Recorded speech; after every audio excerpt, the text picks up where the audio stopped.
Can I ask Dr. Good as well, if you have any comments on this, and you'll talk a little bit about the study work that's being done on projections?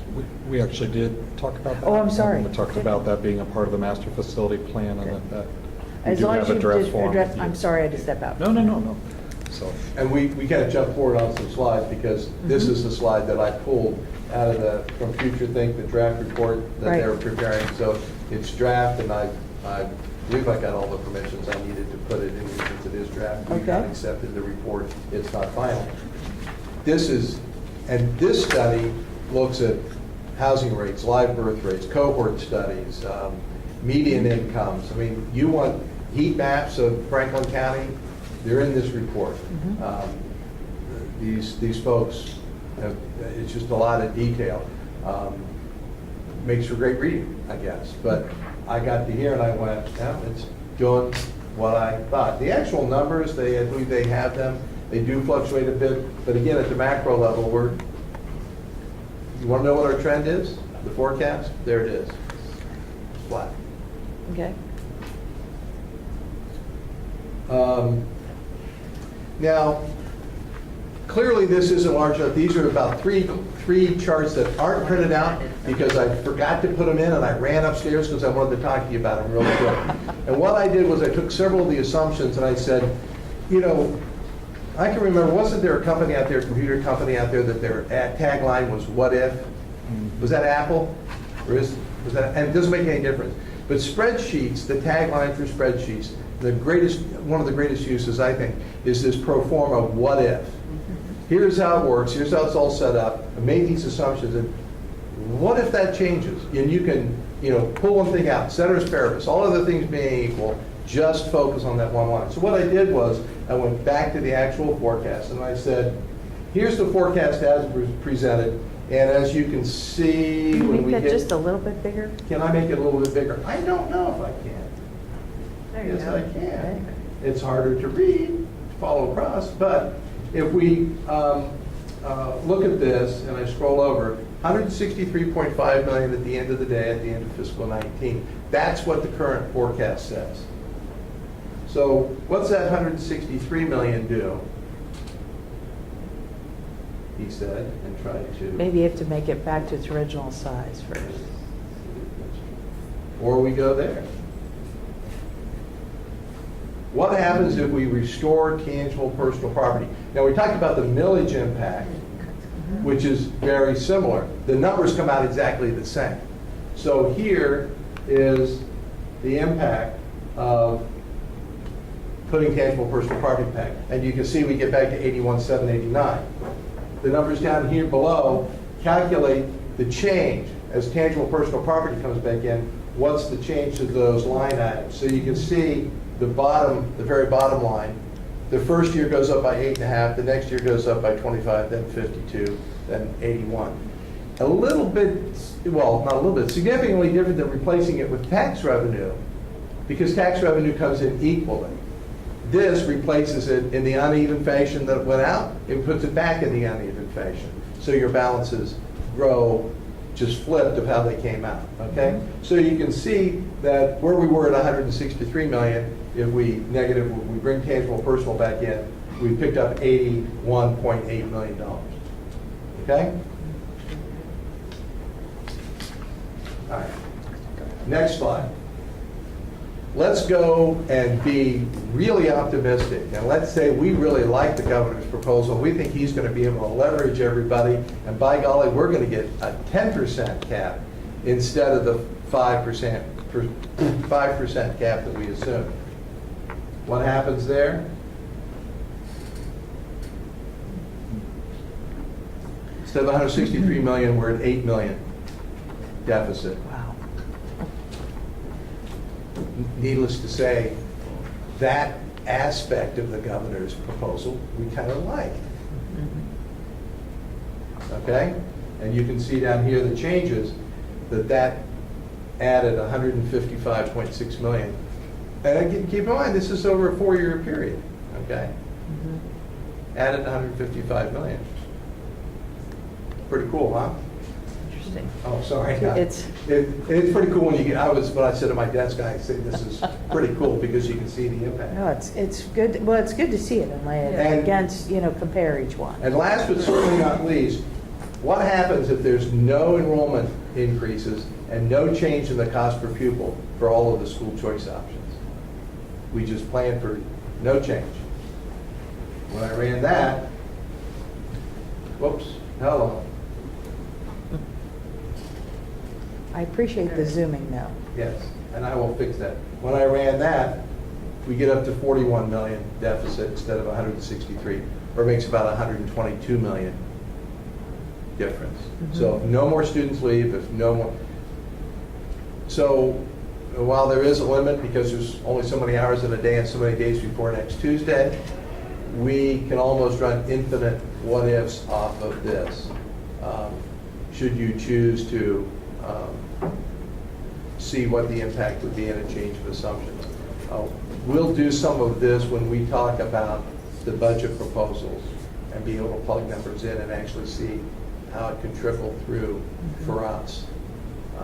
We do those internally, yes. So having lived through almost 35 years of these, it's only good for 2 years for the biennial budget. Yeah.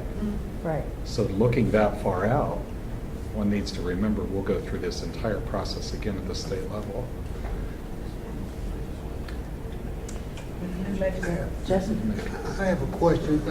In our last meeting, we were talking about the enrollment, and I'd asked a question about how does the enrollment levels impact our income from the state foundation payments? And the answer was that the state foundation payments are capped, and that our enrollment is within that cap, so there's no harm, no foul. As we look at slide number 19, the school choice options, each of those items presented here, 3 of them, the cost is projected to go up between 15 and 19.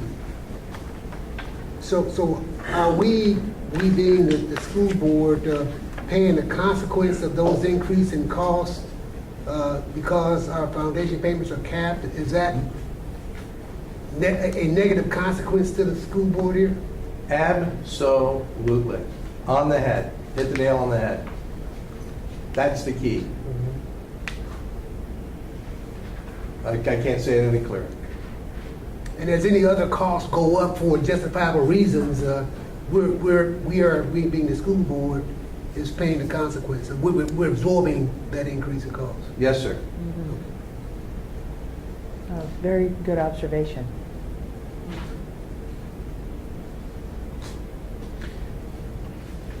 Well, other thoughts or questions on Treasurer Pahorik's presentation? Are there other questions that the committee can think of that the board should be presented with as we look at the forecast? And I think, keeping in mind it's the board will have to approve the forecast, and the forecast is what it is. But it's also, we're communicating this to the community about how what's the treasurer looking at, and what do we see in terms of our near-term future here. I think you've done a nice job of articulating there are 3 major drivers that are really driving the significant change in cash performance, and having that kind of expected and a range of outcomes around those 3 drivers that are, is it 5 or 7.5 maybe, or does the property tax stay in or not? I think that's helpful just to give that range, not 100 iterations, but Thank you. But those 3 drivers Yes. are really what's telling the story, and everything else is fairly well programmed and less volatility to it. Where you added the check marks, throughout, saying this is one of the drivers. That's really helpful. Great. Good. Other thoughts? I think let's look at sort of where we go next for this slide. Oh, yeah, this is the same as last. You say, where do we go next? I don't know, now Scott's on. That's where I'm going next. No, you've got 2. We've got a drop dead stop time, and I have eaten up Yes. way too much of Scott's time, Two although Scott slides. and everybody else here said, oh, let him talk. Yeah. May 19th, we adopt the 5-year forecast. I do this presentation one more time. And so clarify, Yes. the adoption will be what we saw on the initial portion of the slides, not the pro formas at the end. The pro formas are just more for Sensitivity edification. testing, Yes, right? yes. Exactly. And I think, Tim, your point is great, to talk about those drivers. But that's what we'll be adopting, and then that's what will have to be baked into what Scott does on the budget side. That's on the 19th. I believe there's also going to be, there is an agenda item to do some of the budget review that Scott's going to present here in a minute, June 16th. And I think we're maybe going to push that off. I don't know. That's subject to discussion to adopt the appropriation resolution.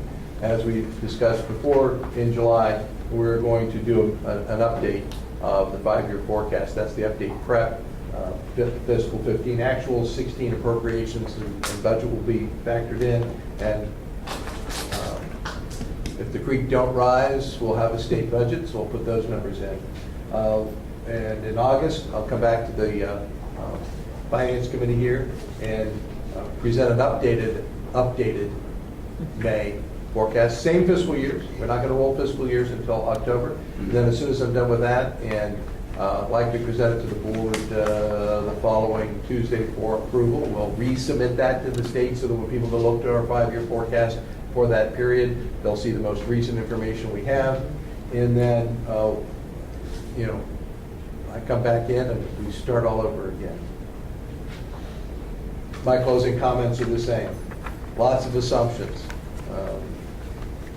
And those are the unknowns.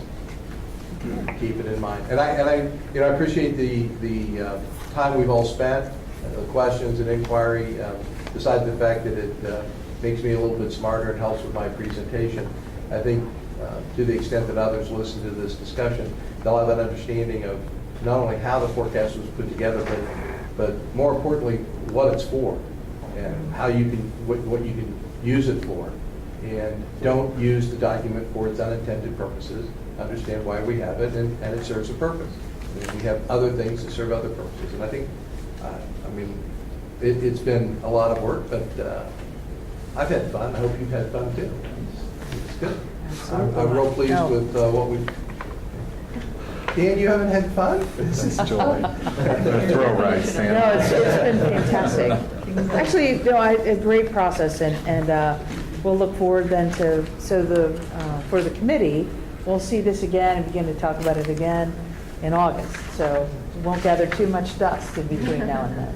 Yes, Jesse? Madam Chair, at our last meeting, we spoke to the role of this committee, and I think it was concluded that we are going to be recommending to the board the approval of the 5-year forecast as well as the budget. And in that this is and maybe this is a question, is this the last meeting before the recommendation to the board? It would be the last meeting before the recommendation of the forecast. Okay. So on the budget, I think we'll need to know if it's going to be the 16th or if it's going to be the 30th at this point. And so I think, Scott, are you going to address that? Okay. So, no, thank you. I think, Jesse, that's a great point. So with that, does the board, is the board comfortable, or is the committee comfortable recommending that the forecast in its current update form go to the Board of Education for review and approval?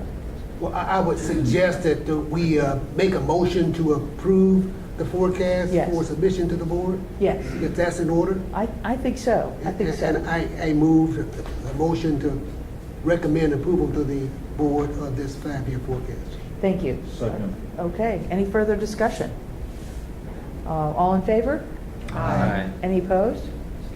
Thank you, thank you. Super, thank Very you. good. Okay, so I know Treasurer Bahoric has to leave at 5:30. Is that correct? I would. Or sooner? We love may to. lose him before the end of Scott's appreciate that. presentation. I So we'll say that ahead of time. So we'll turn it over at this point on the FY16 budget review. So And here, Scott? we're looking for some questions and feedback I do not have a presentation ready for the committee yet. We have received several questions from board members. We have not heard anything else from the committee. That we are working with the appropriate budget managers to do what will, I guess, compared to the 153 slide presentations we've done previously, will be a very brief update. We're looking in the range of maybe a 30-slide presentation, so we're currently working with the appropriate budget managers to come back. Some of the questions revolve around and things that this committee's seen, so I don't want you to think that this information is new. The presentations here at the Finance Appropriations Committee were very, very detailed when we got into departmental budget presentations, which took many, many hours, and then the staffing presentation. So one of the questions, for example, was detailed information regarding the staffing positions. Here, we got very detailed and went through each department of what those specific positions were. At the board meeting, we kept it at a very high summary level. So what we'll do is we'll flush that out and present the department specific positions at the board meeting on Monday. So we'll be prepared to get into more details on that. And just from an access and communications piece, the board meeting on May 5th included in board docs the detailed presentation, just went blank, as well as the detailed version. So there are two PDF documents on the May 5th board meeting. One was the 50-slide presentation that was presented to the Board of Education, and the other is the 153 detailed presentation. They're both there in the event anyone wants to see either of those, so those are out there. Do we have a webpage set up yet for the Finance Committee? Yes, we do. I'm wondering if we could just put those on the Finance Committee page as well. The links to those presentations, I'm looking, we worked with the intern back there that helped us to get that up and running. Okay. And we actually have the YouTube videos linked to it as well, so folks can see that. So we did some work on that to get that up and running. Can I do that here? Can I get to it here, the Finance Committee? So as Stan's working on pulling that up, we'll go through a little bit. The video, with the YouTube videos? The videos that we're doing, those will also be, Okay. they'll be able to access those from the website. So some of the questions, just that I'll walk through so that you understand the questions that are being asked and that the staff's working on is getting in the detailed information regarding the specific staffing positions, the impact and numbers of retirees and replacements that we're doing with that, and some questions around step increases that are built into our salary schedule. So we're working on those pieces. On the non-personnel side, some of the questions there are providing some more detailed description and dollar amounts for the highlights that we presented, because we took that 153 slide presentation, combined it down to academic services, for example. One slide talked about what those budget highlights are. So we developing a K-12 formative assessment. So then we're going to talk about that, what those are, and then put the dollar amounts to those. So we're working with the appropriate budget managers, as I said, and what those would look like. School building budget lines, some of the things that we've talked about internally, and that we'll talk about a little bit later, is we have done some analysis on are there things in the general fund proposals that we could move over to the capital budget. Well, unfortunately, those dollars are there and are already committed for projects that we've identified. So we don't have that bandwidth to be able to move things over in addition to what's already there, because we just don't have the funds to do it. Some things about elementary reading at grade level, making that a priority, testing coordinators, bullying prevention, those types of things that are coming up that the appropriate departments will get up and speak about. And they'll talk about that in how it's funded and. Correct. And where that and how that's prioritized from a funding perspective. Correct. Some of the questions around on the business operations side, technology improvements, some of the pieces around district-wide wireless. There may be different funding sources that we may be able to do some things with, so we'll talk through that as well. Impact of deferred maintenance, obviously, kind of not telling the committee anything you don't know, but when you defer maintenance on your home, those costs are going to be greater, when the roof caves in. And when you have those major ticket items, you got to replace a roof as opposed to patching it now, those costs are going to go up. So we look at those things, and then again, the capital budget piece. The last items were around the deputy superintendent budget, which was the comprehensive contract with the Educational Service Center of Central Ohio that we entered into for the first time this year.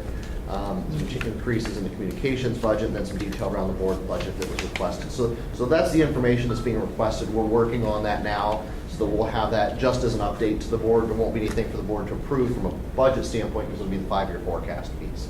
So that'll just give us an opportunity there. Oh, Shauna, Ms. Gibbs?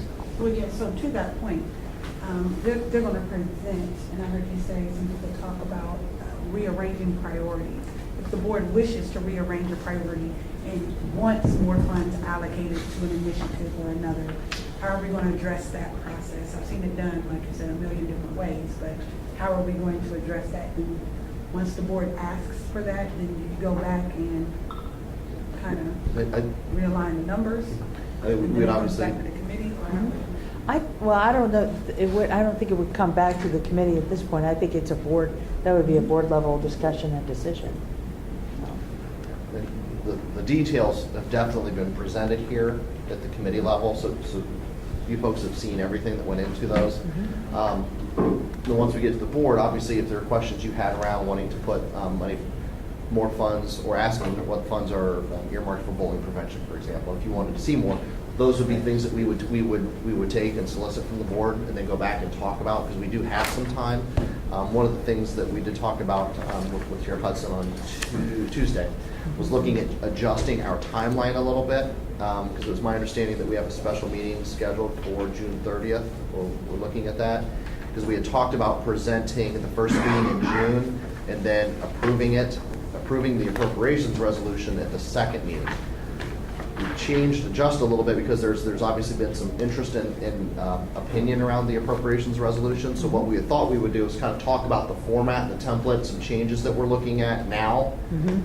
Come back, present the details of that to the committee on June 11th, then present that to the board on June 16th, and then come back at the special meeting, which I believe on June 30th, for approval of the FY16 appropriations resolution. So what we have this evening for you is we've brought in some folks. I'm sorry, I'll look at Dr. Fields got a question.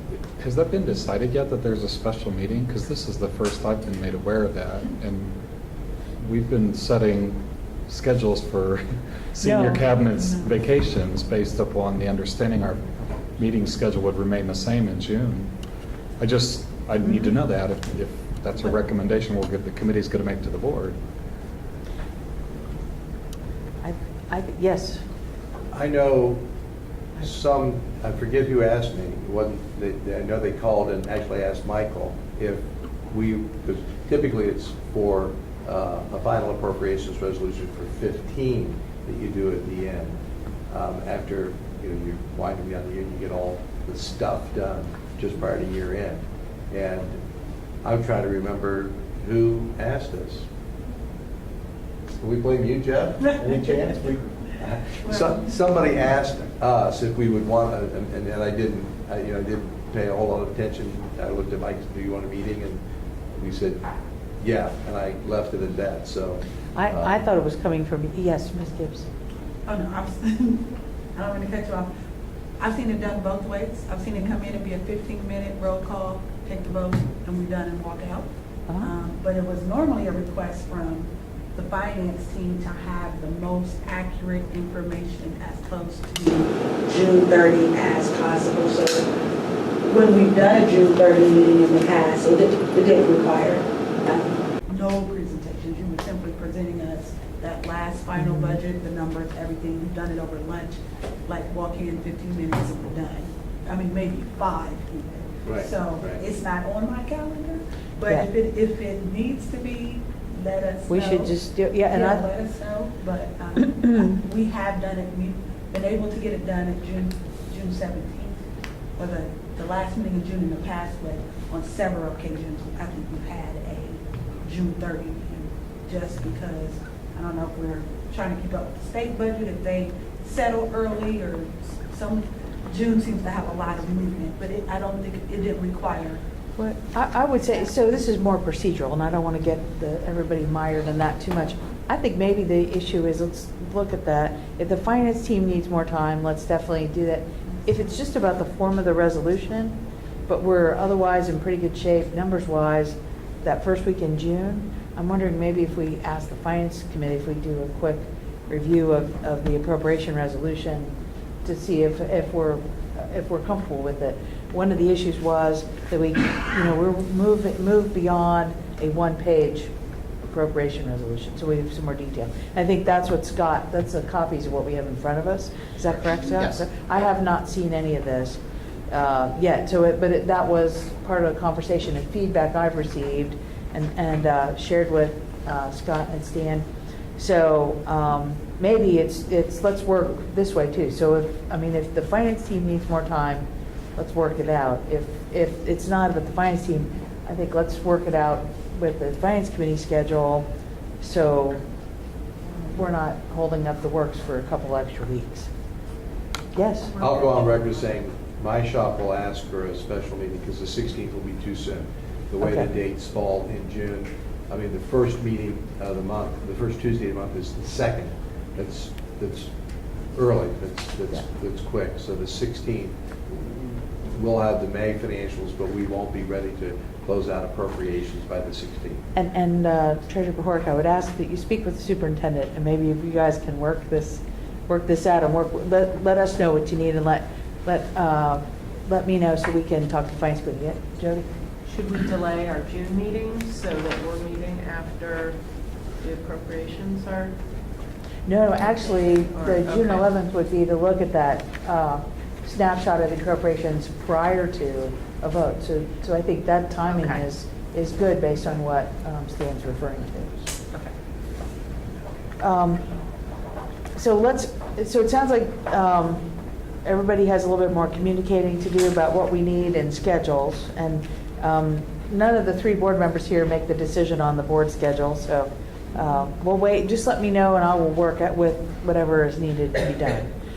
And maybe with this, we could turn to the information you provided to us, and let's talk through what this is. And Chair Hudson, I'll look to you, just what we've Yep. done a little bit is just for information. I'm looking at the clock in terms of time, Oh, yeah. which direction you want to go here. I'm fine with, tell me, so we've- yeah.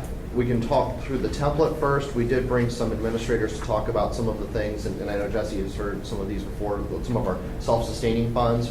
We did know, in combination with talking through this That's right. template, if it would be advantageous or a benefit to the committee to hear a little bit about what some of these funds do, so that you have an idea now, or we can wait to do that later. I'd hate to have everybody come to this meeting and for them not to, I'd hate for them to have to come back. Well, I They're think here, they can let's hear kind of from talk them through while they're those a little here. bit. Right. Do you want to? No, I'm so sorry, I forgot No, about that's okay, that. because I was thinking we could have them talk through those funds, or would you like me to kind of talk through the template? Let's the hear template about first? the funds, and then we could, because it sounds like we're going to push this out a bit, and so this could be information for the committee to review. You could Okay. provide some overview, we do some review, but let's hear about the funds, and given the staff that's here. Okay. What we'll do is, then I'll kind of come back to the pieces I was going to do once they've presented their piece. Because the appropriations resolution, it is the last document that the board approves in relationship to the budget. I mean, with the internal and external budget hearings we've done, the committee work we've done, the Board of Education presentations, it's a culmination up until to this document. So we'll talk a little bit about how we might want to change this, but it starts off with the general fund. Bless you. The second piece that we do, and the reason, the general fund has numbers in them, the others do not. I'm going to look at Andrea Richardson, who's our supervisor of state and federal grants, to come up. One of the issues that we're dealing with now is we do not, as of today, have information from the state and federal government and what our allocations for our grants are for next year. So somewhere between now and June 11th, we'll get those. So we just thought it'd be a good opportunity for us to kind of talk through what these grants are and what we use them for. It's not anything that we, as a committee or board, really have a whole lot of say in what we can do with them, because they're very restricted allocations with very restricted uses. So when Andrea goes through these, you'll hear some of these things that, for example, Title I is used for economically disadvantaged students. That's what we have to use it for. There's very, very tight regulations on those. So we just want to give an opportunity to kind of talk through those so that you're familiar with those. So these are the funds that are referenced on page 6 and 7 Yes. of this chart? Yes. Great. Yeah. Now the first four, because these are special revenue funds, Public school support, these are kind of our principals funds. These are funds used by principals that are through donations or fundraisers for the benefit of the school. So these are kind of your bake sales and things like that you have that go on, very specific revenue sources for very specific uses. Other grants are local grants that we apply, obviously not through the state or federal government. Those are things that locally we do through White Castle, through the Columbus Foundation, through the Ohio Arts Council, things that we work on. Classroom facility maintenance, it's just a coding piece. This is the $500,000 maintenance levy that the district issued to go along with the Ohio School Facility Commission projects. Maintenance of very specific buildings that were tied to that bond issue. So again, we can't use those dollars for anything other than what was intended and voted on in that issue. The 300 fund, this is district managed student activities. This is typically your athletic budgets. So these are student activity programs that are managed by district personnel. So this is what your athletic programs are as well. So from there below, those become your state and federal grants, which Andre will try to go through quickly for you. Okay. Can you introduce? I'm sorry, this something? is Andrea Richardson. Thank you. Andrea works in My name is Andrea Richardson. I'm supervisor of state and federal programs. I tend to talk fast, so if you need me to slow down, I will. Briefly want to talk to you about the different funds. I have compliance oversight, and I work with program managers to ensure that they meet the requirements for federal regulations as well as state. The federal regulations are the OMB circulars. They're 887, 821, 822, and the audit, which is 8133. However, in recent, within the last year, they have actually been combined, and they are now the uniform grant guidelines.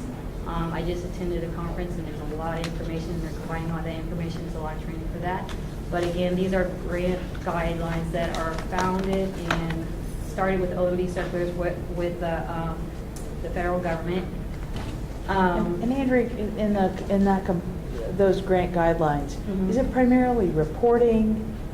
Is it tracking and reporting? Function-wise, what all do we need to do for those?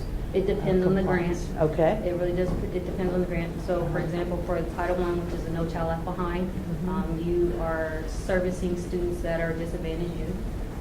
It is based on a census data that is received from the federal government, and that information is then turned into the SEA, and then the SEA is a state education agency. That agency, which is Ohio for our particular case, then divvies out the money to the local agencies, which are the LEAs, and that includes districts, charters, non-publics, et cetera. So that information or that money is allocated to the different funding sources.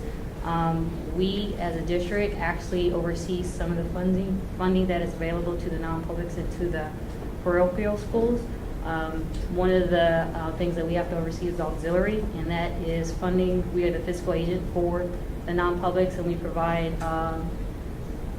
services to them to make sure that they have their services for the personnel, textbooks, and materials and equipment. Materials are any consumable materials that include like instructional supplies or anything like that.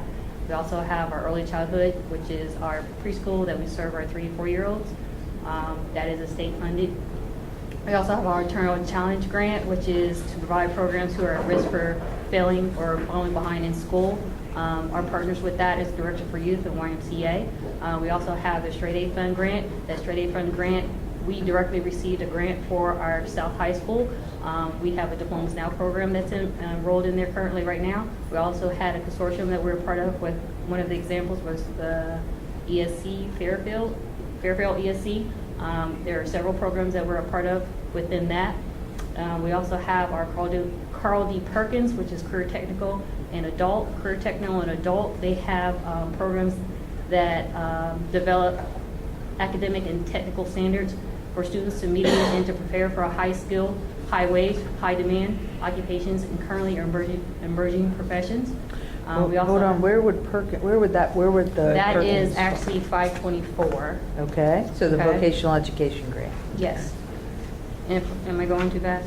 a little bit. I'm Or sorry. just, if you've got a name Try to other track. than, Okay. yeah, if you've got a name other than what's on the list here, that would be helpful, because we're not Okay. familiar with, Okay. that's what, we're not familiar with these, really. Okay, so Carl D. Perkins, which is 524. which is the vocational education grant, provides academic and technical standards for those students who want to meet high skill, high wage, or demand occupations.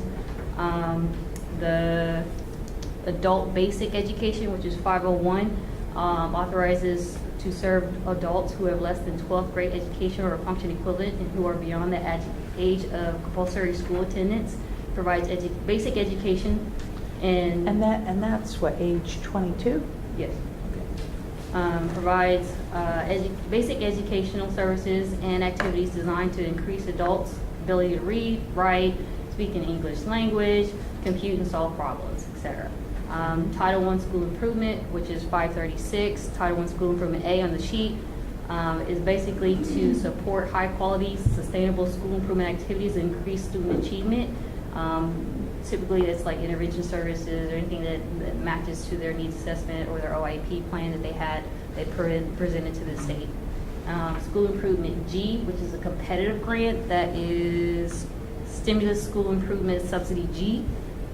That is actually a formula grant. It's very competitive. They have to compete for it, and then they're awarded for that. Again, it's to improve. And they is the district, or is it individual schools? Yes, Okay. individual schools apply for the grant, and they are awarded the grant, and it's a very competitive grant process.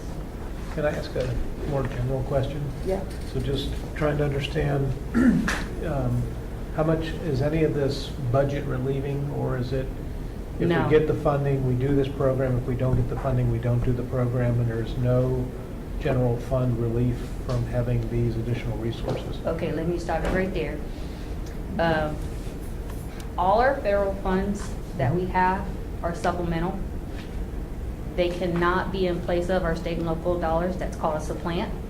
If we did that, we'd be out of compliance, and it would be a federal and state audit. And we would have to repay back any monies they found that were in supplant. So we could not do any in place of.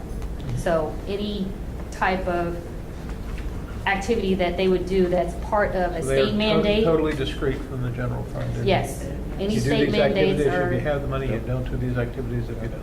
So in That's the, helpful.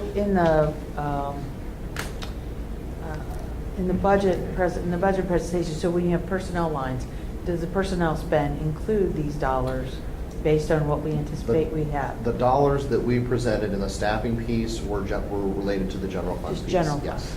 So if there are teachers whose salaries are paid by these funds, they would not appear in the materials we've seen so far? Correct. Okay. Because with Title I, for example, we get allocations each and every year, and it's a one-year window. So the individuals hired under that grant are hired for a one-year time frame, because we can't commit those beyond that. So then with our philosophy of site-based management, we break those allocations out to the building and allow them, here are the funds that you can use in these specific areas within Title I for parent engagement, some other things. How do you want to use those dollars? And they go through that process each and every year. Because based on what the enrollment looks like and what the allocations are from the federal government, they might not do exactly what they did the previous year. So those things continue to move. So how much staff is that? How much, administration staff and regular staff that are tied to this $138 million? Administrative, as far as like central office?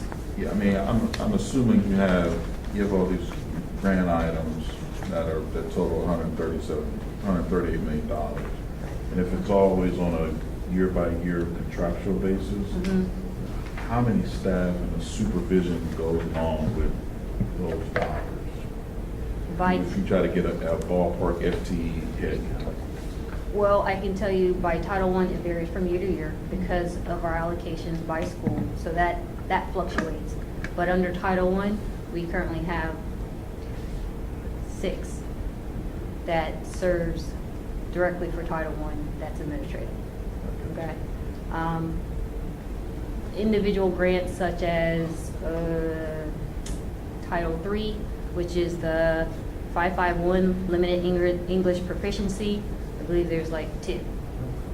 It just depends. And then also too, the services that we provided are over and above our general fund, so it's supplemental.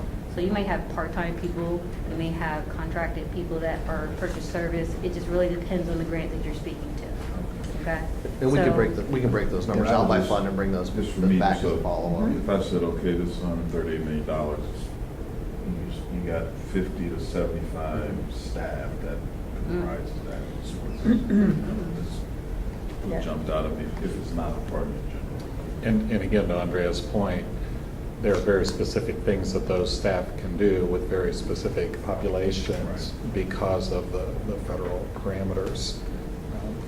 So, And they allow for that indirect cost in those grants. There is an indirect cost formula that we are allowed to charge to the individual grants, some grants, not all. Right. Because it depends on the grant guidelines for that application. So for like Title I, yes, we're allowed to charge indirect costs. I will say that also that going to our new training for changing from the OMB circulars that which is what I referenced before to the new guidelines, there are some changes to the indirect cost and the method of knowing that. So with that, the changes would calculate differently for that. And indirect costs, would that be overhead? Right. Okay. And Administrative facilities, Mhm. you know, the cost of keeping your lights on. and Yes. stuff like that. So you can allocate, so there's an allocation formula then? Yes, and our current indirect cost rate, I think, is 1.32%. Yep. It's very low. And that's offsetting, I mean, use the term loosely, some of the general fund expense. So that's embedded within that for those. That's allowed. Because you're, allocating facility expense to that or something. Right. Okay, great. Okay. Title III, limited English proficient, that's the 551. Helps students that are immigrant students to come in to develop quality language instruction programs to build capacity, promote, and it also promotes parental involvement. So you'll have students who come in from a different country and they need to be integrated into our society. So there's money set aside to help them facilitate them academically, instruction, and then actually transition back into a traditional school setting. It also promotes activities for their parents to get them involved and engaged in activities also to get them acclimated as well. Title I, which is the 572, let me back up. 571, which is the refugees, similar to the 551. It's a federal pass-through grant, so it's a very small amount and it's dependent on availability of funds and also how many immigrants come through. Title I, which is 572, which is one of our ESCA, or No Child Left Behind. Those funds are provided to the different schools, and their schools are put in a rank order based on the total number of children from low-income families in each area or school. Columbus City Schools serves Columbus City Schools serves schools above 35% for K-8 and 75% above for high schools. So what that means is that if you have your free and reduced and it has 35% or above, we will serve that school. And for high school, we serve them for 75 and above. Okay. The funds are supplemental and not in place of, like I said, no, supplemental, not supplant. So you have to use your own fund, and then you use your Title I on top of it. In addition to the allocation of funds to the school, Columbus City School also allocates money under Title I to provide for 37 pre-K units. We also have money set aside as a requirement for the ESE flexible waiver, and that is to, again, to address any anything that's in their OIP or needs assessment. And part of that example would be our LLI program, Level Literacy Intervention, which provides intervention for reading. We also have a 1% parent involvement requirement that's set aside, and that is required to have parents to come into the schools. And we have that program set up so that each individual school has their own guide on how they want the parents to come in. They also have to develop their own policy, which is something that is a new requirement. We have a district, and now this school has to have their own parent involvement policy. We also have to set money aside for the homeless students to provide service to homeless children who are not participating in the Title I school. We also have our administrative costs, which includes the indirect costs. And then we also have money set aside for equitable non-public services that we are required to do as well. We also have our Title I neglected delinquent, which is also 572. That is for, based on child count surveys sent to institutions in the fall, and these services are provided to neglected delinquent student or neglected or delinquent facilities. So would that be if a student is in jail, in effect? They, it's school, so we provide those We have educational tutors services that there. they are hired from part-time hourly tutors that we have them go to different services, and they have specific hours and stuff that they Okay. provide them to the service. We also have McKinney-Vento, which is also 572. That is to also help with homeless.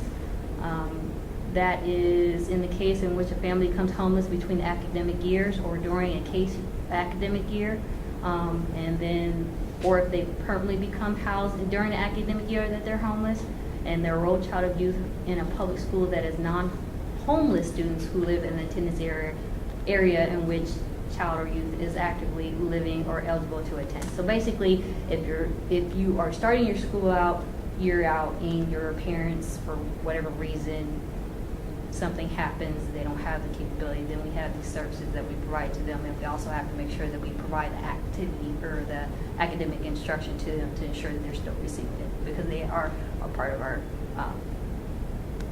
public school area.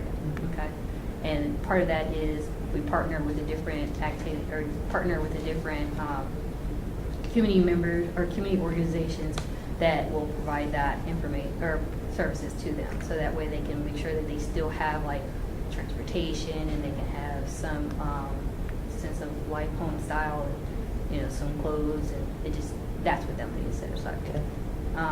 Title IIA, improving teacher quality, which is 590, which is also reducing class size.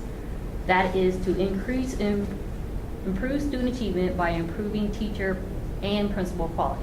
So what that means is you basically are providing professional development services and training for teachers and principals. We also provide money set aside for class size reduction. So if we have a class size that is larger than it needs to be, but it's still within the requirement, we do use the funds to reduce the class size if there's facility room for it to use it in the school. I think for this year we had 20 extra teachers that we're utilizing this funds to reduce the class size in different schools. Other grants, I'm not going to go into it because for the time, are 21st Century, which is a miscellaneous early childhood expansion, which is another state grant, parent mentor, school psych interns, EL civics, Race to the Top, which is actually ending, but we still have that for the FY15 school year. And then we have the full service community, and then we have the IDA, which is a 6B, which is providing special ed services to our students. It's a lot. So reducing class size for $8.8 million, what is that? Reducing class size is also Title IIA, which is improving teacher quality, which means that it improves the quality of the students' academics by improving teacher quality, which means that we provide professional development to them and also to the principals. So we have our principal mentor So it's program as an development example. dollars for the educators, as opposed Yes, to and we'll also doing class subsidize, size usually do reduction. 27 kids, we'll subsidize you, and you Mhm. can do 25. We can use it for both. Yes. Is that where you look at in September, October, where your levels are based on enrollment, and you use this Yes. line item to help level Yes. that to an appropriate level? We estimate now, but in October, it's actual, yes. Now, do you consider it a federal grant? I don't mean to hop up, but now that we have all of our lunches, free reduced lunches, now every lunch, is that food service line considered a grant as well? No, but it does affect it.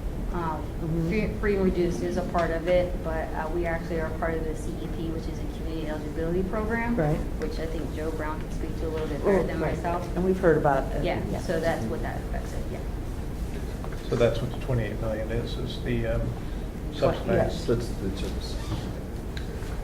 So the grants you just went over are the special revenue grants. Is that Correct. correct? And these are the grants available to CPS or grants available to all schools? The grants that I just spoke of, majority of them are for Columbus City Schools. However, we do have, because we are the fiscal agent for the non-publics, we have to provide the monies to them to have them do their services. So for like Title II or improving teacher quality, there are money set aside for the non-public schools that we manage for them. So then that way they can come back and say, I want to provide professional development for my teachers at my school. So we manage that for them on their behalf. But there are money set aside for them for that specific thing, as well as Title I, as well as from McKinney, Bento, and others. So they would apply, a district would apply to you, being the school board, for that grant, or would they apply to the federal government? Are you talking about that non-public? Yes. It's based on a formula, so it's allocated to them. So if the district applies for it, they will get a cut based on their enrollment. Mm-hmm. Like Title I, if they're serving children that are at a certain income, from a family with a certain income level. Mm-hmm. Okay? Did you want to add anything, Mr. Superintendent? Well, it's very complex, I realize that. I think it kind of speaks to one of the things we learned in the listening tour, that there seemed to be a concern over equity across sites. And a lot of times, people will compare two buildings and say, well, they have a level literacy instructor and or two, and why doesn't my building have the same number? But you can't use these kinds of funds to level the playing field. You can add on top of what the district already does. So you can't use the monies to supplant what you would have provided everyone automatically. So in fact, the very parameters of the grant cause us to disproportionately resource buildings where the needs are greatest, where they're the economically disadvantaged or the limited English proficient students or the gifted and talented that's not in here. So the resources actually follow the needs, which is why it doesn't always appear as though everybody's getting the same thing, when in fact, fiscally, they're getting resources more closely aligned to what their actual needs are.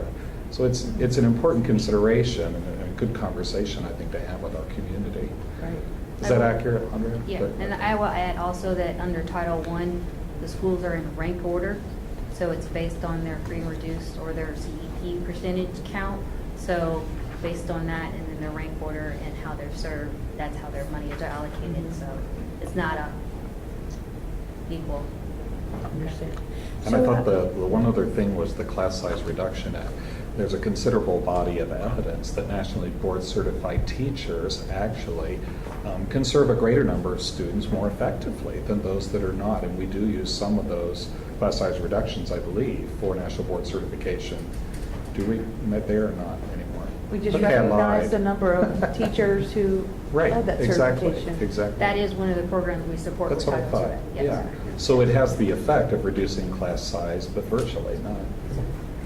So Really. let me just ask procedurally, and Andrea, thank you. So does anyone have any additional questions for Andrea? It looks like she's, Thank you. thank you very much. So, Director Gooding, so now we don't know the numbers right now. We don't have those yet. Of what Correct. that, so procedurally, how does the board, how will that pass through here, or what's the role for the Finance Committee and the board with respect to these items? And I think that's a little bit of what we talked about on Tuesday with trying to do this, because a lot of these, we don't have those numbers yet.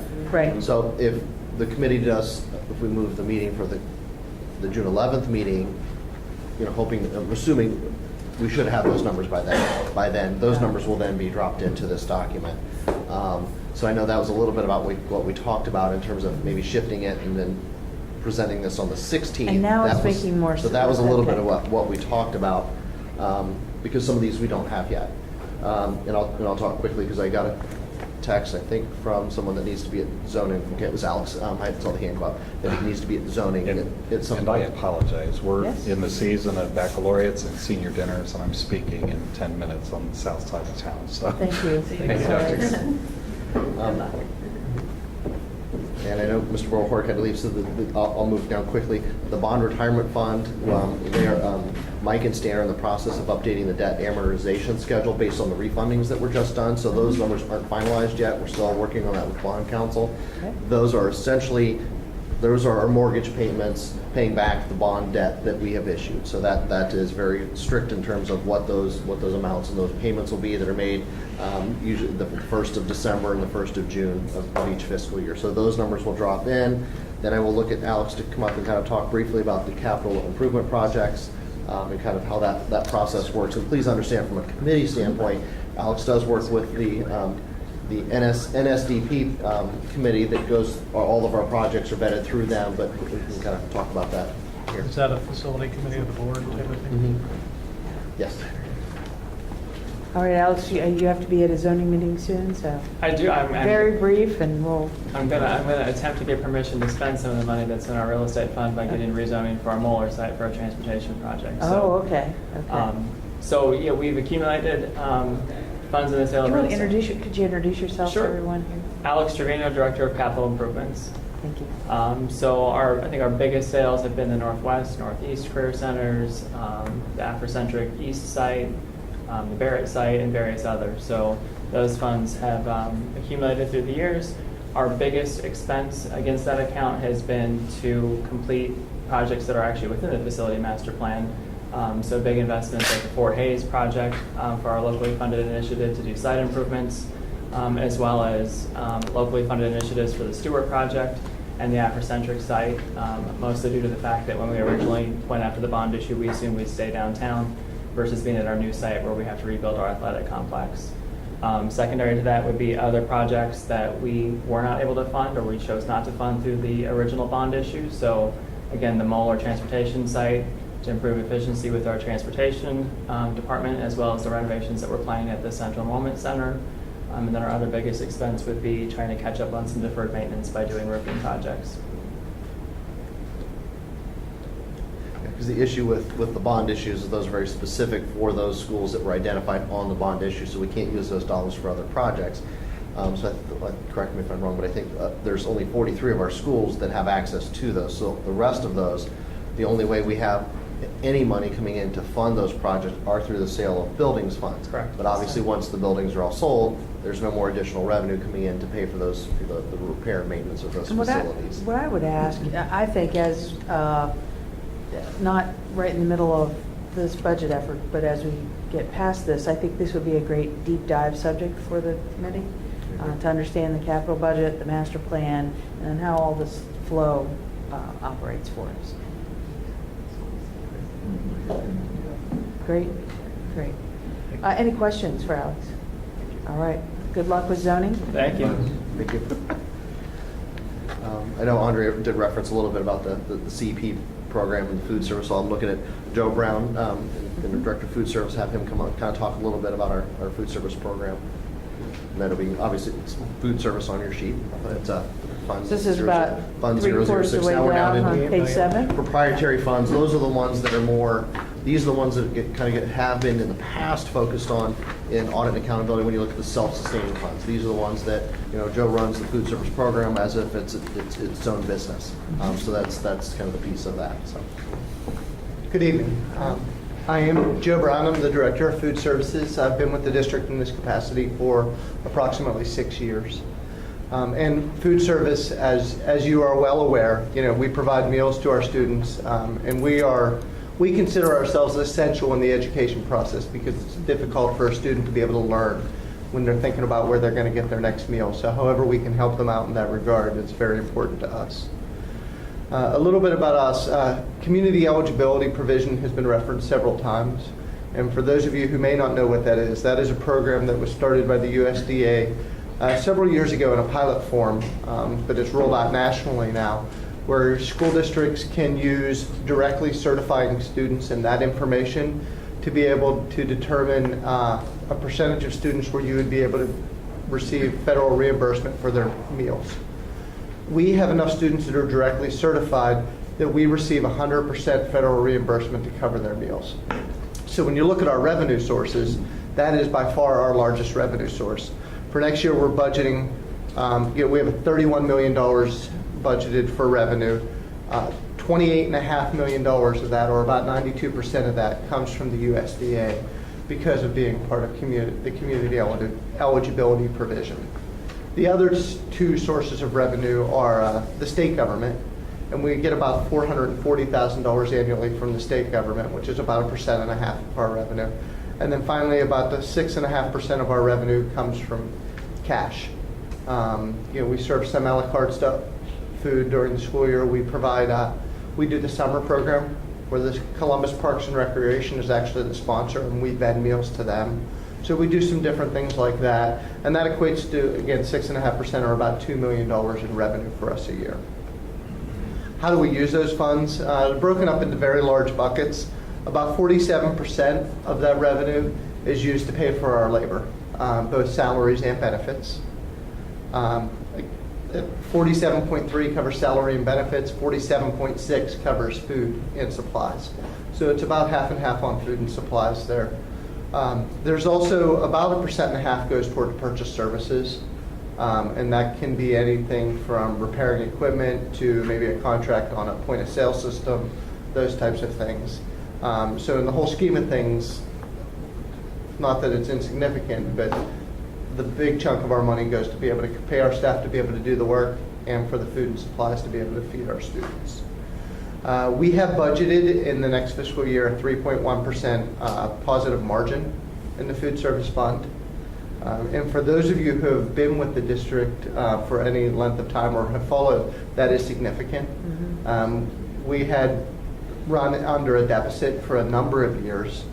And just to kind of give you the 3-year trend, 2 years ago we lost about 1.75 million, which was, although that's a lot of money, that was improvement from where we had been before that, and we were actually pleased with that number at that time. Last year, through a lot of work trying to reduce cost and have better controls, we drove that number down to a $300,000 loss. Again, very pleased about that.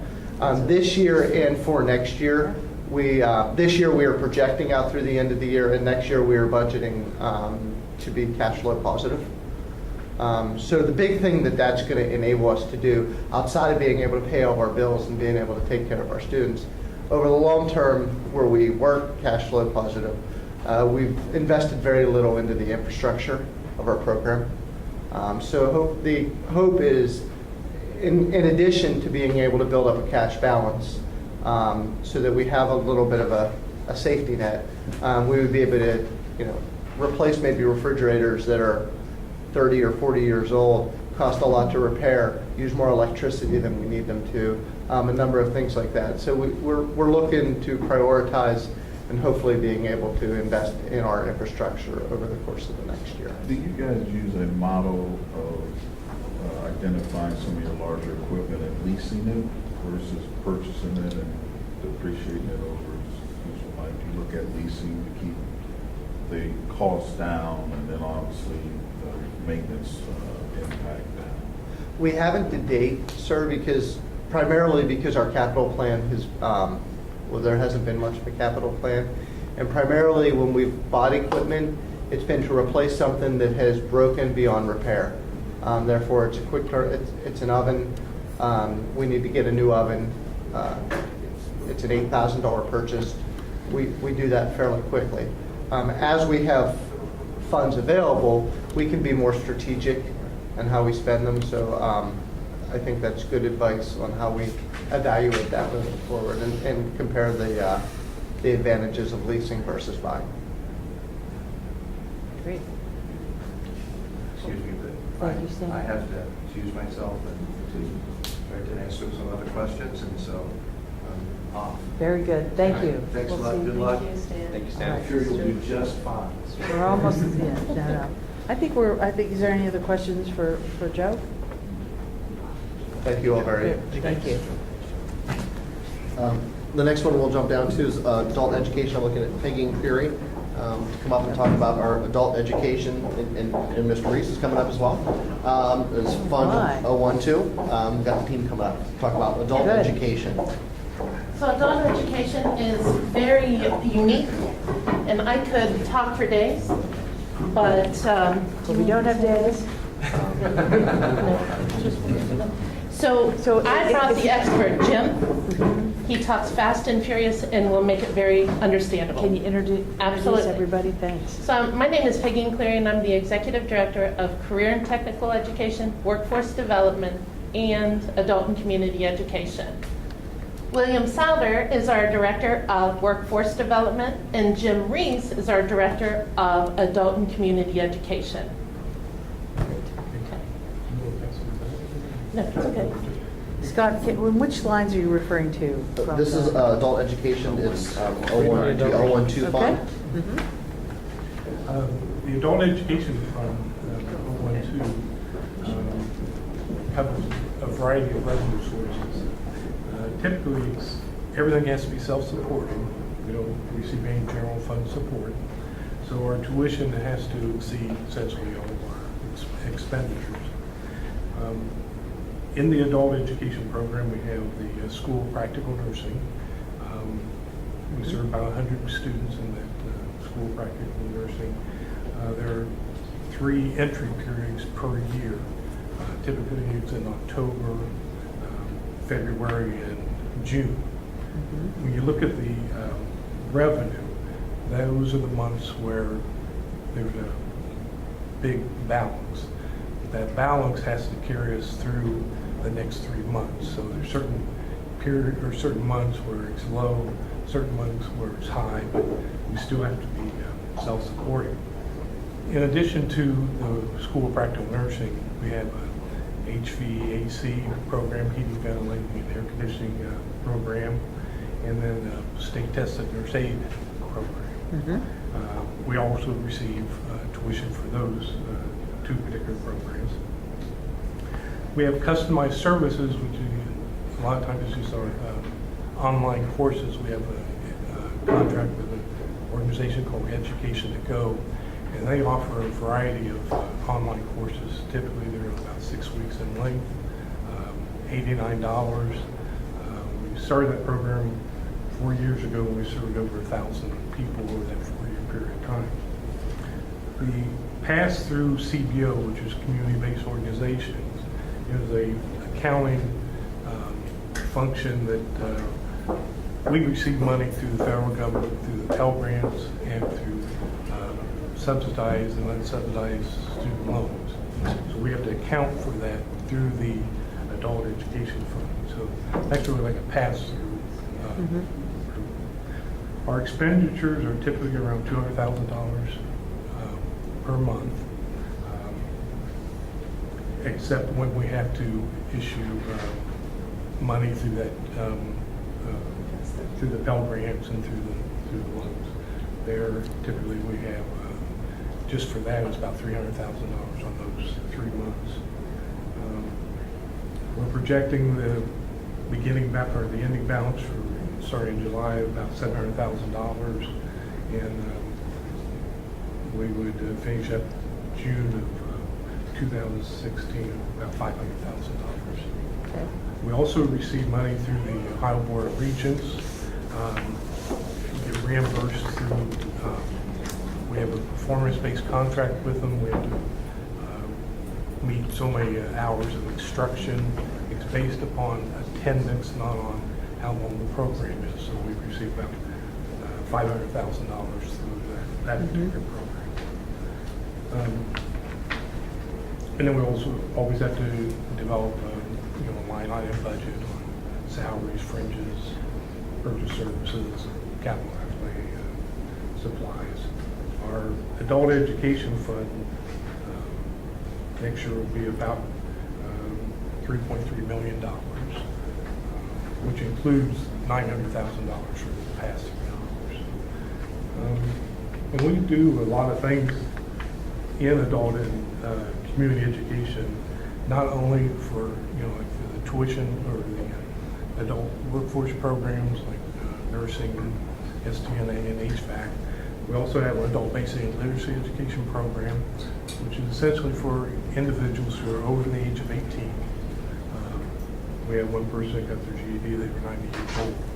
We had individuals where the son and the mother both graduated in the same year. So the adult basic and literacy education program is for individuals who are just learning to read. They may only have gone to the 6th grade or so. It's for students who have dropped out of school. It's also, which is the GED program, the General Educational Development Program that we have. We serve about 850 students in the ABE and the Adult Secondary Education program, and we serve about another 850 in our English Speakers of Other Languages program. We have students from all over the world, about 50 different countries. They come in and learn how to speak English, communicate, have writing skills. We also have the citizenship program, and in addition to that, we house the Project Connect program, which is for homeless children and youth. We receive Title I funds through Andrea's program, about $200,000. In addition to that, we write a grant every year through to the Ohio Department of Education through the student McKinney-Vento funding. We serve about 1,500 students in the homeless program in order to provide transportation assistance. If the school district can't provide regular transportation, we provide cabs or private, we contract with companies to transport those students, so essentially they're able to stay in their school of origin. So far, we've served about 3,000 homeless children in the Clinton City schools. So it's a large program. That's great. We also provide after-school tutoring activities at the Teresa Dow Center on West Broad Street and at the Volunteers of America, and also at the families, the YMCA Family Center on Fifth Avenue. And we're also going to expand into the site over on Van Buren, which is in the Franklinton area. They're opening up the shelter there, and we'll be expanding services over there too. It's a lot. It is a lot. Wow. Questions? Is any of the funding for this coming from the students of the student population? For the homeless population or the? Well, the students that are participating. Okay, the students who pay tuition, they either have to apply for Pell Grants, or they can get loans, or it's out of pocket. The vast majority of our students, probably close to 90%, are receiving some kind of federal financial aid. So for all those courses, the tuition-based courses, somebody has to pay the tuition. For the adult basic literacy education program, those services are free of charge. Next to the Adult Education Act and the Workforce Investment Act, which is federal, and then the state puts in about half the funding to provide adult basic education and adult secondary So education. does this $3 million, does it represent funding from other tuition payers? Yes, it's part tuition, which all the students have to pay, tuition who are participating in the practical nursing program and in the STN, the state tested nurse aid program, and the heating, ventilating, and air conditioning program. Those are all tuition based. We do receive funding through the Board of Regents of about $500,000 to subsidize their tuition. But all those courses have to be self-supporting, and that's part of the board policy, that we have to make sure that our revenues exceed our expenditures. Thanks. Okay. Very Thank good. you. Thank you. Thank you very much. Thank you. Next, I'll have Cindy Woodard come up and talk about our latchkey program.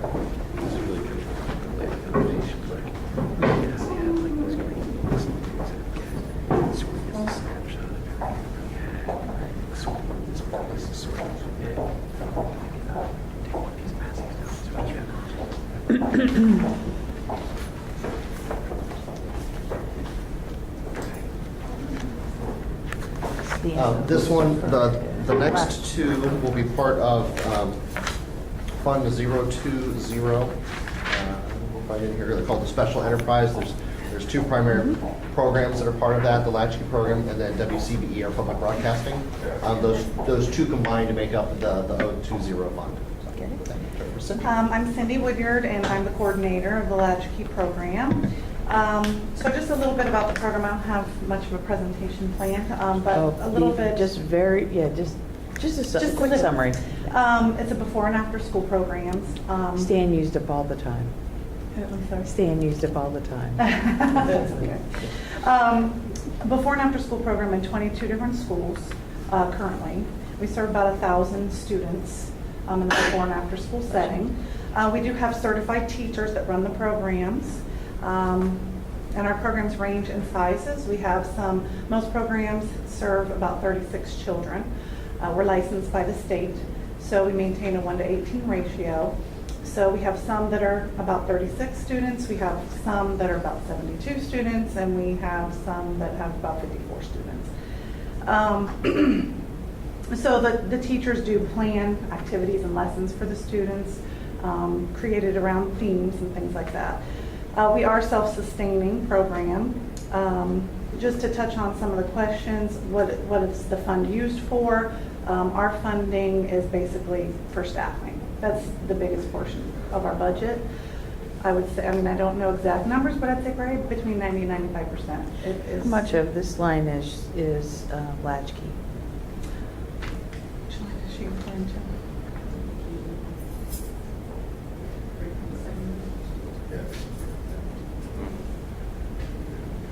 I don't have that one. I didn't copy that spreadsheet on here, so I apologize. We'll get the breakdown of this. Okay. Well, I do have the estimated annual revenue. It's about 1.8 million. Okay. Is our estimated annual revenue. Estimated annual expenditures about 1,790,000. So, just as the gentleman earlier spoke, our revenue has to be more than our expenditures.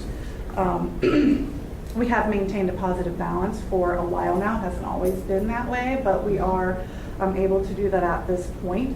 Mostly, I believe, because teachers have not received an increase in pay in quite some time, and so that has helped to sustain the budget. This was 1.8 million. It's helped to sustain. It's something we can't live on for a long time. So. Sources of the revenue we're based solely on parent fees and money from the state for Title 20. We do have parents who can apply for Title 20, which is just subsidized childcare based on their family income. Do they apply for that They through do. you? No, not through me. They do that through the county. Okay. So they have a caseworker that they go to, and they apply, and if they are eligible based on their income, then the state picks up a portion of their fee, and then they're responsible for whatever portion they assess them. And then the other parents are what we consider to be full fee paying parents. But that's the total source of revenue. And then, like I said, most of it is towards staffing.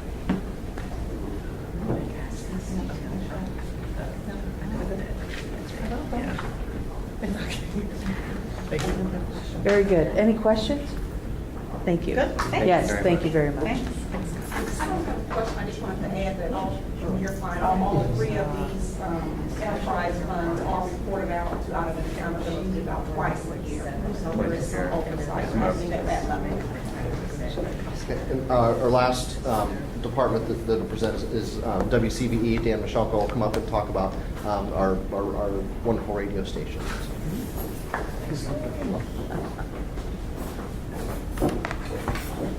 And when it comes to accountability, but wait, there's more.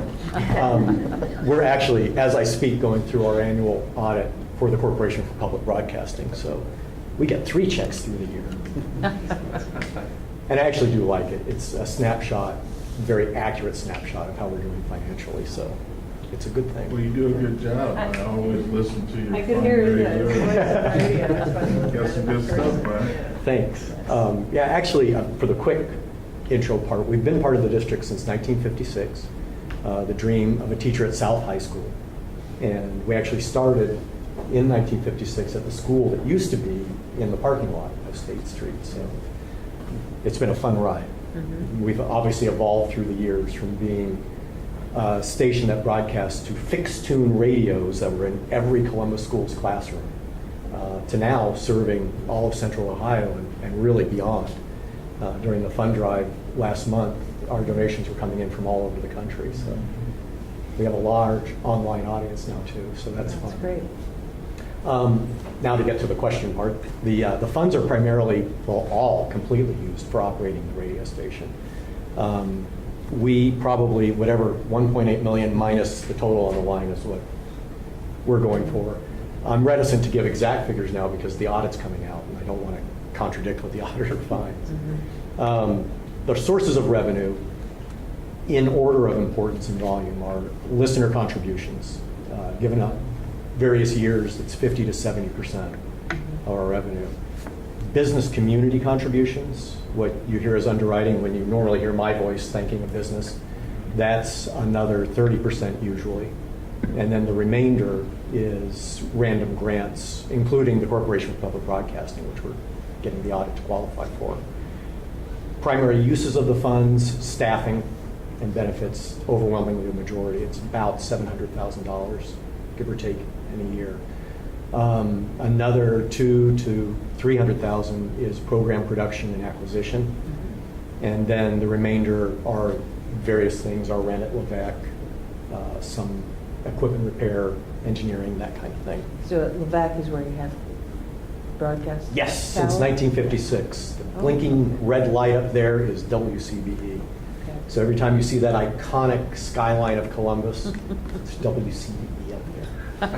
Columbus City Schools is being covertly promoted. So I actually am very proud of that. It probably comes through. So the challenges and issues regarding our funds, right now primarily our revenue generation. We are down to one person on our development revenue staff, Jim Coe, our underwriting salesperson. So we need to replace our membership director who left, with that position being responsible for 70%. It's had a little impact this year. The good thing is HR is working with us. They want us to get that position replaced. And we've actually been talking about, in fact, I met Scott over a conversation to actually get a development director and marketing and special projects, things that can enhance raising money at the station.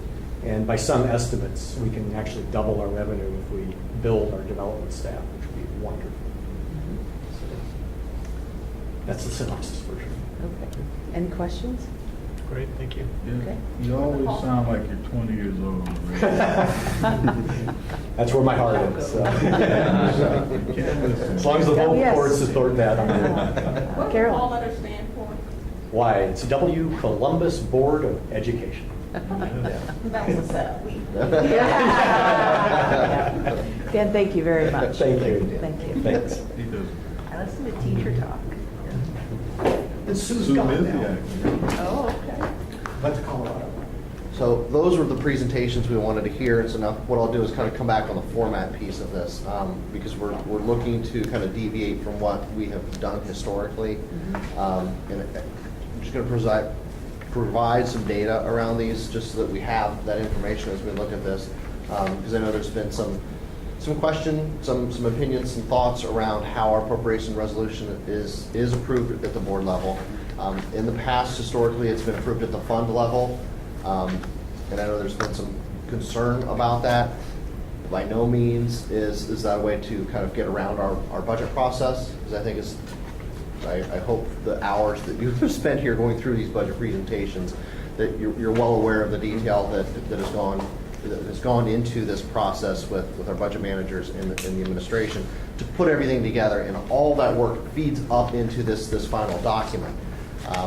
But by no means is it one number.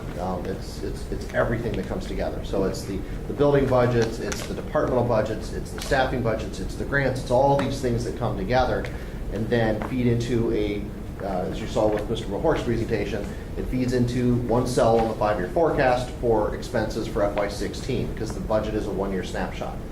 Then all these other funds in combination with that build into the appropriations resolution. So we've got multiple documents, statutory documents that feed and work together. Obviously the 5-year forecast, that is broken down by object. So you have salaries, you've got benefits, you've got purchase services, supplies, all of those are spelled out in the 5-year forecast. But that total expenditure number has historically become the number that you see in the appropriations resolution. So even in the presentation we've given, we kind of had that flow chart of how they all feed together so that there wasn't confusion around that. We have done the finance team, some surveying, I guess, if you will, when we look at that, because we want to see what other folks are doing, and by no means just because everybody else is doing it means that we have to do it, but I just want to put that out there just for some discussion and get some feedback from folks. When we look at all the schools in Franklin County, because statutorily, the requirement has to be, at a minimum, the fund level. That's what's in the Auditor of States, that's what's out there. So that's what most folks do, because once it's approved at the fund level, then the administration and managing of the budget become the responsibility of the administration. So that's typically how that works. In Franklin County, everyone, with the exception of Worthington and I think Dublin, because the treasurer worked in both districts, so it's one individual that did this. Everyone in Franklin County approves the appropriation level, the appropriations resolution at the fund level. Worthington's does approve everything at the fund level with the exception of the general fund. Theirs are approved at one digit of object, which is the 5-year forecast. So they approve the general fund by salaries, general fund by fringe benefits, general fund by purchase services. To keep that in perspective, how that would impact us, last Friday, I tracked the transfers that we do. And this is where is a building, for example, I want to move money from professional development for a meeting expense to instructional supplies. So now I'm moving from a 400 object to a 500 object. There were, want to get this right, there were 79 budget transfers that were entered last Friday, 79 of them. I counted how many of them crossed between first digit object. 54 of them crossed object. So if we adopted Worthington's model for appropriations resolution, 68% of those budget transfers I would not have been able to approve. So we would have to wait to do those before it came to the board. Because if we're crossing between purchase services to supplies, if we change it and adopt their method, we wouldn't have been able to process those transfers until the board took action on that. So I just to hear that. One of the things that we've been kind of talking around, then we looked at a survey statewide, and it was a very quick turnaround on our statewide survey. And surprisingly, within 2 days, I had almost 220 responses. So that was good. 85% of responses were at the fund level. So the majority of schools are doing it at the fund level. Another snapshot we wanted to look at were the big 8.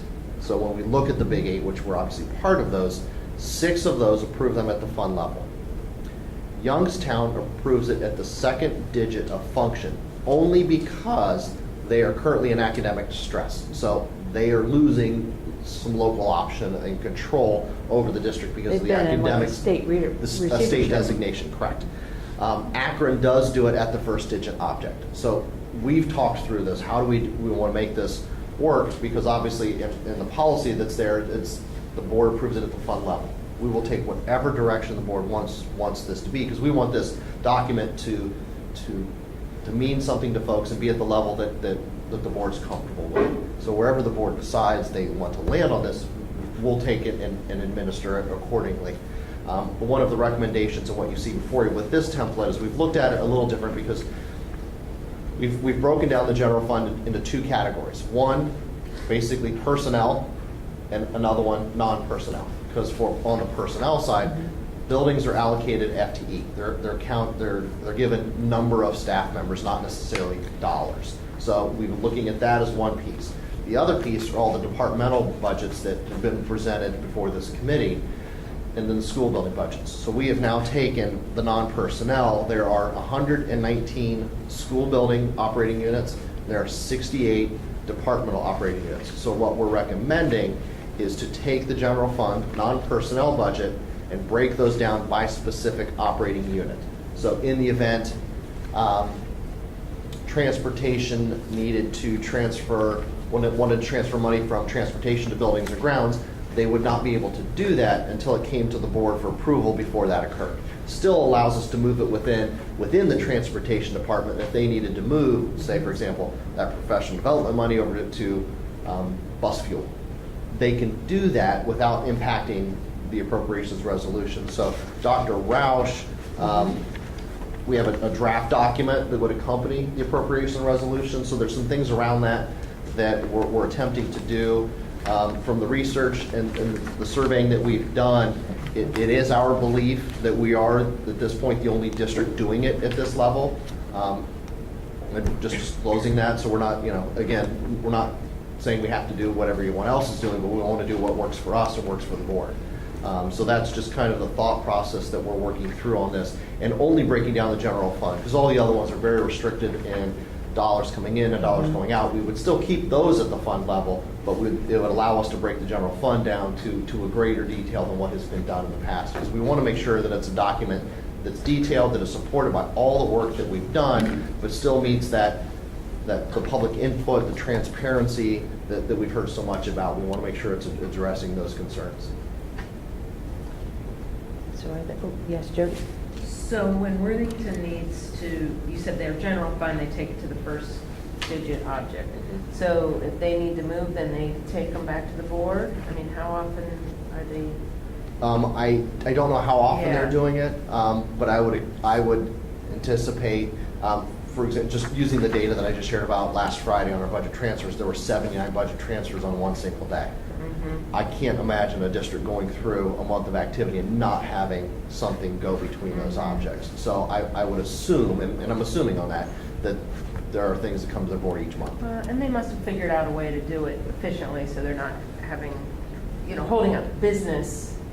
Right, and we think this way allows us allow us to be efficient, but give our budget managers the flexibility in our thought process of site-based management that still allows them to manage the funds that they've been given without having the restriction of by object. So it allows them to make those changes that they need based on whatever circumstance or situation they're faced with. I'm wondering, other questions on this? Are you able to set thresholds of materiality within that? So that you could, if it's, object-based makes more sense, based on the way we've been reviewing it, but up to a threshold. I think that in this draft resolution, Something is that under what this is? $5,000 or $10,000 or whatever that may be. I believe it is the lesser of 20% of the total line item or $50,000. Got it. And it was in there. So those items you talked about earlier, those all cross that threshold? Those were the ones I talked about were when they crossed one object to another. So that when they went from a 400 object to a 500. I didn't look at it, I didn't track it by dollar amount. It just was pure 400. Something different other than a purchase service.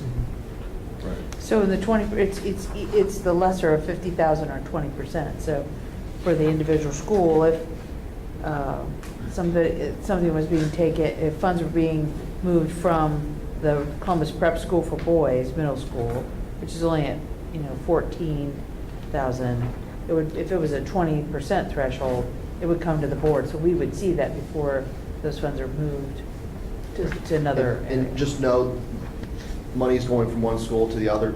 It doesn't happen because those are dollars that are given to that school based on the enrollment and the per pupil allocation that they have. There are instances of, as Stan mentioned earlier, bus fuel utilities, that we were running a little bit under in one of those categories.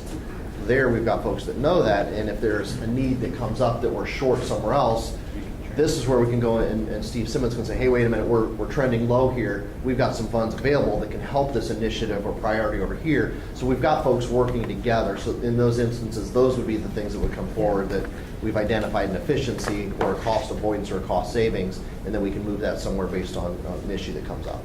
But it seems it would be very relevant on the items that are listed primarily on pages 4 and 5. Once you get into departments, that's where you see the movement more so. So you're running So- positive variance on the energy plant, you can move it to IT. Correct, but we wouldn't be able to do that until we brought that for the board for approval. Or because some, then we through would those move it. thresholds. Correct. I like it. And we think with the new budget process that we put in place, kind of with that hybrid zero-based model, Right. that we've hopefully in year one identified everything that they're going to need for that year. There's something's going to happen somewhere, and So we're going to have to make an adjustment for The that. board wouldn't be micromanaging what they're doing in the buildings, but we would have oversight over the larger transfers if there, if there would be a larger transfer, it would come through the board for that decision. Just another layer, another level of reporting that the board would Yes. see. Well, I'll have to say thank you, and other, are there thoughts from the committee that maybe otherwise on this, and I'm sorry again for the late hour, but there was some other feedback that we received after our last presentation, and we asked Scott and Dr. Roush to be very creative, and I thank you. I think this is really helpful. Well, we know we're not working in a vacuum. There's more than just the folks that we have here in this building in the district, so we want to make sure we've got all those ideas and capture those. So I know we've got folks outside in other districts watching what we're doing. And I know as we're coming to a close, I would be remiss to introduce President Baker, who joined us just recently during that presentation. Madam Chair, thank you. I apologize for my tardiness. Oh, it's fine. You came just in time. We're almost done. Very good. So with this, Scott, we will. At our June 11 meeting, subject to working out schedules with the superintendent and the treasurer, it sounds like we would be the treasurer's. And I don't think you were here for this part, President Baker. The treasurer and the budget director are asking that we have a special meeting on the 30th to adopt the appropriation resolution. And so that then with that in mind, the finance committee would keep its June 11th date, and then we would review the final appropriation resolution and any additional questions. And I think we will have put this process to, at least we would complete it. I won't say we put it to bed, because I don't think it's ever over. But, so any questions with that? And again, I apologize, it's taken so darn long to get to this point today. Hearing none, do we have a motion to adjourn? So moved. Second? All those in favor? I think we can be adjourned. Thank you. Thank you very, very much. I can't thank you all enough.